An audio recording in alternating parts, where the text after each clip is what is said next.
Namaste. In this video, we are going to discuss about the ways how the Pitta gets imbalanced and how we can balance the Pitta with our diet and lifestyle modifications. About Pitta, it's very important as of all the doshas actually to learn their properties. For Pitta, we know it's a fire. It's made up of mainly fire element, and its properties we have already studied. Sasnehanam, Ushanam, Tikshanam cha, Dravam, Amlam, Saram, Katu. So it is slightly oily. Sasnehanam. Amlam, it's sour in taste. Ushanam, or it's hot in nature. Tikshanam, it's tikshna or very fast acting. It's corrosive, it's acidic.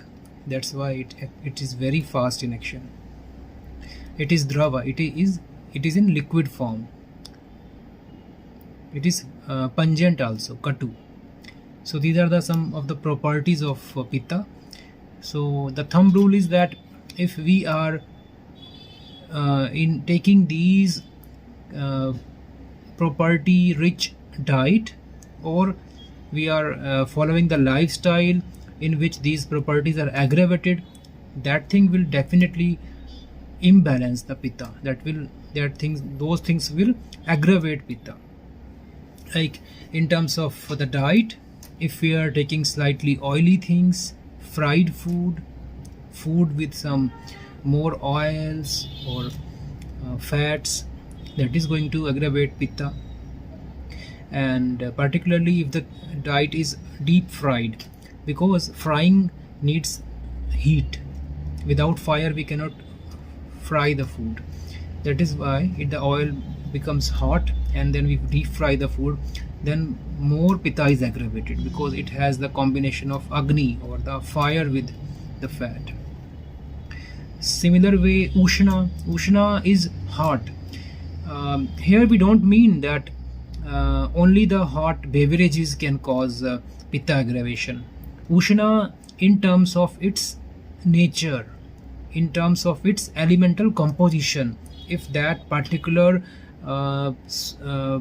food item is made up of fire element, like we discussed in the chapters of 5 elements, that most of the spices, the black pepper, the chili, ginger, and clove, and many of the cumin, they all are hot in nature because they have dominance of Pitta element, Pitta Mahabhut in their constitution. So hot beverages like hot tea, hot coffee, hot soup, as well as the food which have fire element predominance, like the spices, are thought to aggravate Pitta if they are taken in excess.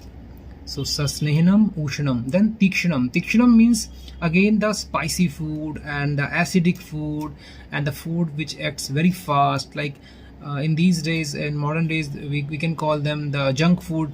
They have so much of preservatives, chemicals, Ajinomoto, and many more ingredients which are harmful for the body, and because they are very fast acting, all the chemicals, they are fast acting, and these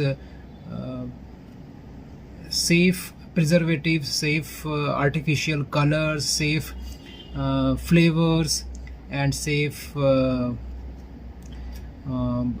colors, everything that we add in the junk foods is actually aggravating the Pitta mainly, because they have the chemicals and they will aggravate, they will be having very fast action in the body, they will aggravate the fire element in the human system. So Sasnehanam, Ushnam, Tikshanam cha, Dravam. Drinking too much of hot liquids, again the liquids if we take more, and liquids if taken, particularly water if taken along with the meals. Ayurveda advises to wait at least 40 minutes, 48 minutes after the food to have your drink. But if somebody is taking too much of water along with the food, it's going to hamper the digestion, and ultimately digestion hampers, the Agni becomes very low, but still it generates too much of toxins, and ultimately the person can have Pitta aggravation. Sometimes if somebody is taking very cold water and excess of water along with the food, and after the food, kapha also gets aggravated. But yes, in moderate doses or in small doses, and that liquids that are hot, that are warm, that are at room temperature, they can aggravate Pitta as well. Then next, sasnehanam, ushanam, tikshanam, dravam, amlam, the sour things. Amla food, the sour food. We know that most of the fermented foods are sour food. So because fermentation brings the acidic nature to the food. So the yogurt, the curd, the bread, the South Indian dishes like idli, they are aggravating the Pitta in the body. And other sour food like the ketchups or sour tomatoes and other very sour fruits like most of the berries which are sour in taste, they aggravate the Pitta much. So that is one of the component in diet that can aggravate the Pitta. Sasnehanam, ushanam, tikshanam cha, dravam, amlam, sara and katu. Sar and katu, like slowly moving, and the pungent taste. Pungent taste, again, most of the spices are pungent. They are spicy in nature, they are pungent in nature. So the most of the chilies, green chilies, red chilies and other black pepper, these kind of food and other ingredients which are very strong for the taste, which burn your tongue, which gives a hot sensation in the mouth, they all are thought to aggravate the Pitta. So in a nutshell, that's about the diet, that how they can aggravate the Pitta. In terms of the lifestyle, our environment, if we are staying in a very warm environment, very hot environment, that can also aggravate Pitta. If you are taking hot steam bath, if you are bathing with the hot water, that can also aggravate the Pitta. And the at the psychological level, at the mental level, too much of aggression, too much of competition, too much of running, jogging and stimulus to our body, that can also aggravate Pitta in the body, because it boosts our metabolism and our circulation becomes very high, more heat is produced in the body, and in that way it aggravates the Pitta in the body. And apart from that, living in some country which is having more heat, like the Arabian country, the desert areas, they can also aggravate more Pitta in the body. And in a nutshell, these are main. I will again explain to you if something comes to mind, but in a nutshell, these are the main factors that aggravate the Pitta in the body. Yes, overworking and smoking cigarettes, they are also one of the factors that can aggravate the Pitta in the body. Now, ways to balance Pitta. Now we remember the shloka of the properties of Pitta: sasnehanam, ushanam, tikshanam cha, dravam, amlam, sarakatu. Totally opposite to these properties. Anything in diet or in our lifestyle will pacify the Pitta, that will balance the Pitta. So if we are very cool in nature, if we are doing meditation, if we are living in a very peaceful environment, we are avoiding any artificial stimulations like loud music or dancing or running, anything stimulus we are avoiding, then we are balancing our Pitta. If we are engaged in very calming activities like gardening, meditation, listening to soothing songs, and swimming is a good exercise for Pitta people, because the exercise with some stimulus like running, jogging or going under the sun, they can aggravate Pitta, but swimming is good for the Pitta people. Now in terms of food, if we are eating too hot food, that will aggravate. And but Ayurveda never recommends to take frozen food or chilled food, never. So the temperature of the food should be little warm, and the water can be consumed at room temperature. That are the main thumb rule. And in terms of tastes, we know there are 6 tastes.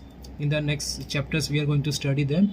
So the 3 of the tastes, sweet, bitter and astringent, they are pacifying pitta, while pungent taste means spicy taste, the sour taste and the salty taste, they aggravate pitta. The sweet, bitter and astringent, they pacify the kapha, they pacify the pitta, sorry.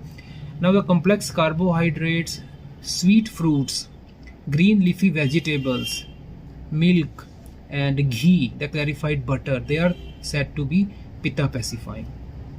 We normally we advise people who are having pitta aggravation to have 1 glass of warm milk, not too hot, just warm milk, and add 2 teaspoons of ghee or clarified butter to it to pacify their pitta. So we ask them to avoid the processed food also, the spicy food, processed food with so much of salt, so much of chilies, that should be avoided. And apart from that, being very happy, in a happy mood, or feeding your belly when you have appetite, they are also said to have a pitta pacifying nature. So if somebody is hungry, if somebody is annoyed, he is aggressive, we always offer them cold water and something to eat just to pacify the heat in the body. So these are the main activities, they are the main diets that can help to reduce the pitta. Practically what we advise our patients, or who people, or when the healthy people who come to us for the advice, we ask pitta nature people or pitta sufferers to take coconut water, to take rose petal conserve. We know it by the name of gulkand in Ayurveda medicines. So rose petal conserve, coconut water, and gond katira. Gond katira is a resin of a plant which is thought to be very cooling. We put the gond katira 1 teaspoon in a bowl of water in the night, and in the morning it swells and the person can eat it with a spoon, and it's very semi-solid and it does not have any taste. So it's thought to be very cooling in nature. And coriander water, just put coriander seeds, crush them and 1 teaspoon, then put them in a glass of water, or keep it overnight, and in the morning strain and drink it as a tea. That is also very cooling. So these things are the natural things which can balance the pitta. So it's important to learn the properties of pitta, so you will be able to understand how it can become aggravated, and by what ways we can pacify the pitta in the life. Thank you.